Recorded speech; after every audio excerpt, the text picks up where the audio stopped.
രതിനിർവേദത്തെക്കാൾ കാമാതുരമായ ഒരു വേഷം ചെയ്യാൻ തനിക്ക് ആഗ്രഹമുണ്ടെന്ന് നടി ശ്വേത മേനോൻ വ്യക്തമാക്കി.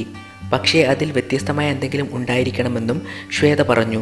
കോട്ടൺ സാരി ഉടുത്ത് ഒരേപോലുള്ള ബോൾഡ് കഥാപാത്രങ്ങൾ ചെയ്തു മടുത്തുവെന്നും ശ്വേത മേനോൻ പറയുന്നു. അത്തരം കഥാപാത്രങ്ങളുടെ നിരവധി ഓഫറുകൾ വരുന്നുണ്ടെങ്കിലും തനിക്ക് താല്പര്യമില്ലെന്ന് ശ്വേത പറയുന്നു. വ്യത്യസ്തത കൊണ്ടാണ് രഞ്ജിലാൽ ദാമോദരൻ്റെ നോവൽ എന്ന ജുവൽ എന്ന സിനിമയിലെ തികച്ചും വ്യത്യസ്തമാർന്ന ഒരു കഥാപാത്രത്തെ സ്വീകരിക്കാൻ ഞാൻ തയ്യാറായതെന്നും ശ്വേത മേനോൻ പറയുന്നു. 12ാമത്തെ വയസ്സിൽ 65കാരനായ ഒരു അറബിയെ വിവാഹം കഴിക്കേണ്ടി വരുന്ന ഒരു പെൺകുട്ടിയുടെ കഥയാണിത്.